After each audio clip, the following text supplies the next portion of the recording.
How are you, mate? Lovely to be here. And it's so nice to see you because you're a personality, you're fun, you're opinionated, you're tenacious. You've got everything. You've got the beautiful wife, the kids, you've got the restaurants, you've got everything. Thank you.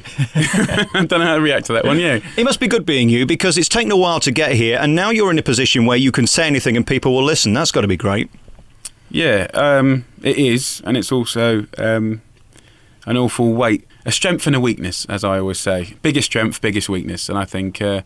it's something I try and use. I try not to say anything unless I feel it really needs to be said, and hope and pray that if I do it properly and clearly and fairly, then the British public will somehow be touched and be involved in whichever way was relevant. And certainly with school dinners and Jamie's fowl dinners or the chickens, the public have always answered in an incredibly strong, powerful way. I think it's the fact that they grew to love you with your cheeky, chappy character. It's given you a great platform now to kind of pick and choose your causes, isn't it? Yeah, I mean, I never plan them. It just genuinely, organically turns into something. It's normally like a little snowball effect, and there's always something that's normally kind of dripping into the press. And actually with school dinners and Ministry of Food, there were things that were very much in the press. And I think it's a bit like going into a field that smells of cow dung. You know, you can smell it, but it only lasts for a couple of minutes, and then you kind of become numb to it. And then what I try and do is, you know, holistically get an overview of the lot.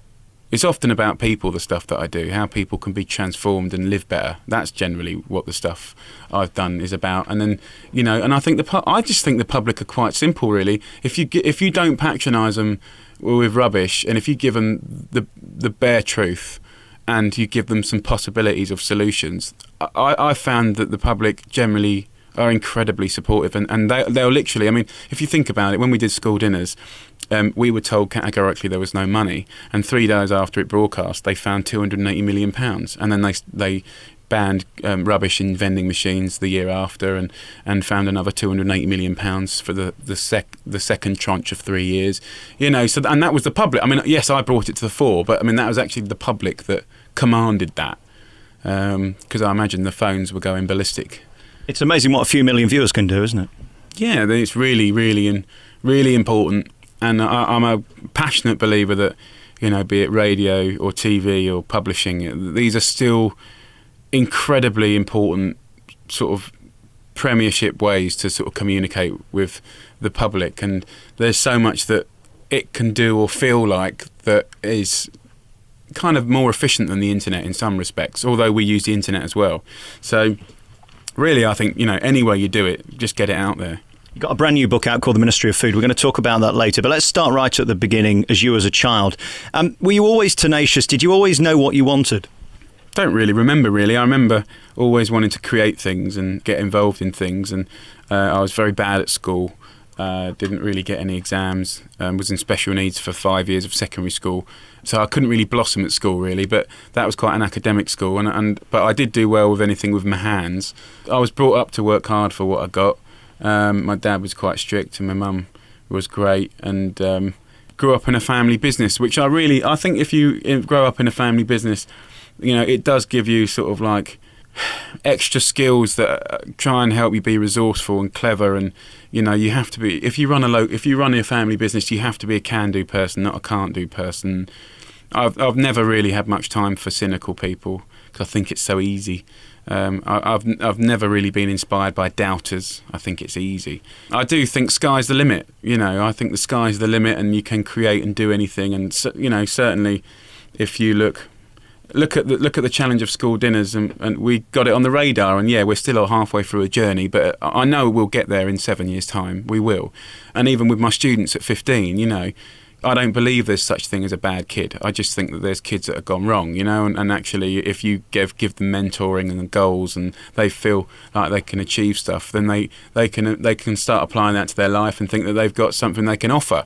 And you know, I'm in a really exciting time now, 7 years after 15 was created. We're in 3 countries and 4 restaurants, and I just actually employed one of our second year students and appointed him as sous chef in Kingston restaurant.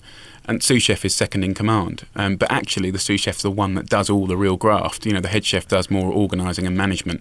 So, you know, to be able to do that in 5 years is great, you know. And I think, yeah, I have a funny way of looking at stuff.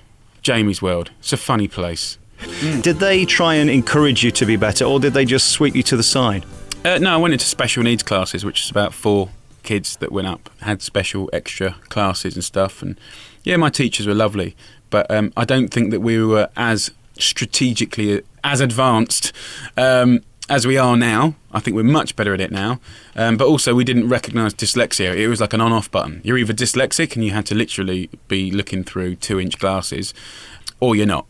And I think, now we know that there's many forms of it, and I don't think I'm deeply held back by dyslexia, but I mean, undoubtedly I've got it. But I think I was given all the support for the time, and it just wasn't my place to shine, really. I had a kid come up to me the other day, and you can't. Sometimes you read about stuff like this, but you don't exist that it's a real emotion. And this kid must have been about 10, and he came up to me and said, "I heard you're dyslexic." And I said, "Yes, I am."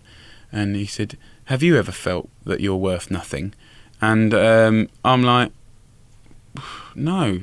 Why? Why do you think? Do you feel that?" And he's like, "Yeah." That's the stage when you got to start worrying, because it doesn't, being dyslexic or having any special needs is not an excuse or a reason for you to not prosper. It's just that you're not going to be good at the predictable things. But, there's wonderful people in business and architecture and art and music that have had learning difficulties. But I think what that kid was tapping into is that every single one of us need to feel like we're good at something. Otherwise we feel like and he obviously did. So I had a little pep talk with him anyway for sort of 10 minutes, and hopefully it made a difference. I told him to come and see me when he was 16. I said, "I'll give you a job." Really what I'm talking about is self-esteem, and that can be relevant to anyone regardless of dyslexia or not, really. But we all need a pat on the back every now and again, don't you? And it's like, half the time I do these Ministry of Food things, there are days, weeks and months when I feel physically sick every day, wondering what my mouth has got me in trouble for this time. I think deep down you can do these things that cause debate and problems if truly you feel that you're being honest and clear and fair, and that there's a genuine reason for expressing it. And I do. So therefore I hold my head high and I'm take anything you give me.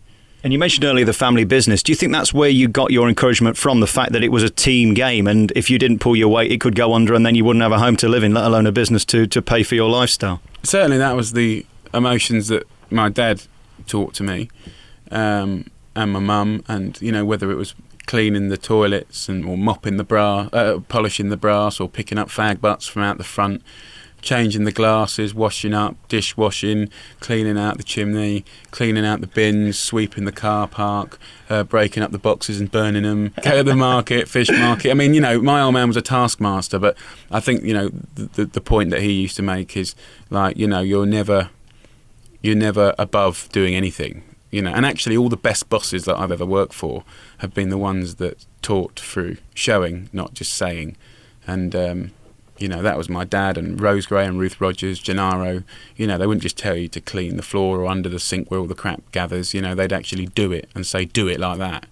You got to be shown, haven't you? But then you went into the kitchens and you discovered the art of cooking. Is that right?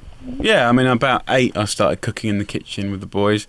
It just felt like quite a physical place where the banter was. It was quite physical, smells. I wouldn't say I fell in love with food, but I fell in love with being one of the boys and being able to use a knife and be able to cook.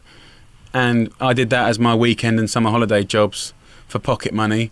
And, I think I got quite good quite quick. And, I think I don't say that in a bullshit way. It's just that kids are good at stuff.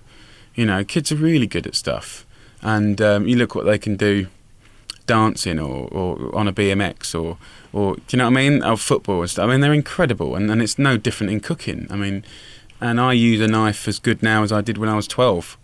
But yeah, I kind of wangled my way into the kitchen from the wash-up, sort of stayed there really. And as I was doing badly at school, I in my work experience, when I did my 2 weeks work experience or whatever it was in those days, 3 weeks, that came back A star, and actually one of the guys that was working in the restaurant that I went to work in left through slightly dodgy circumstances. So I was left as a 14-year-old to run that section, and actually I actually ran it very easily. But I ran it because I knew the business well by then, because I'd already run sections in my own dad's place, and kind of got them out the shtuck for a couple of weeks while they found someone to replace. So my school results were coming in dodgy, and then my work experience was coming in like really good. So that was good. Then I thought, well, I quite like this. Maybe I'll stick to it. And then you go on to be one of the world's best chefs. How does that happen? Because I think you've proved we can all cook, but we can't all necessarily cook brilliantly or to the standard where you're going to pay 100 quid for a meal. Yeah, I mean, I wouldn't say I'm the world's best cook. I don't even want to be the world's best cook. But I mean, I think I might be one of the world's best food lovers, and I'm a pretty damn good cook. But I wouldn't say I'm the best. But I mean, I think I don't look at cooking as a competition like that. I mean, a lot of the stuff that I find most inspiring is simple stuff. But yeah, I mean, I'm as surprised as anyone that I'm sitting here doing this interview. Really. I mean, I think, at the end of the day, sincerely, when I was 21, I got found at 21 or 22 at the River Cafe. And the day that they were filming there, I wasn't even, that was my day off of the week. And I was brought in because someone was sick. And the only reason I went in is because even though I was being told not to go in because I was supposed to be having a day off with the missus, I knew that when one man is down in the kitchen, that upsets the whole day for the whole team. So of course I went in because I came from a family business, and that was the day when they were filming. But until that point in time, honestly, I was more than sold and enthusiastic to go into an industry that would largely leave me fairly unwell off, and have long unsociable hours for the rest of my life. And why would I think anything other? Why would I presume that I'd go to number one in the book charts 2 years later? Bonkers, totally bonkers. What a journey. God, the last 10 years have just been like a roller coaster on acid. What always amazes me about people like you is how hard you work. And to be a proper chef, it isn't just 8-hour days, it's 10, 12, 14, 16-hour days, as long as you want them to be. And what also fascinates me, at 10 o'clock in the morning, you're there preparing. And after we've left, having had our dinner at 11, you're still there cleaning up. It's a really horrible job, isn't it, if you take it at that level? I think it's long hours and unsociable, but at the same time, I think, it's a job not driven through commerce but through passion, really. I mean, I know lots of chefs that, like me, do it because they love it, and maybe one day they might have the honour of opening their own restaurant or being a head chef somewhere where they can express themselves like in a theatre. I think that's the big thing.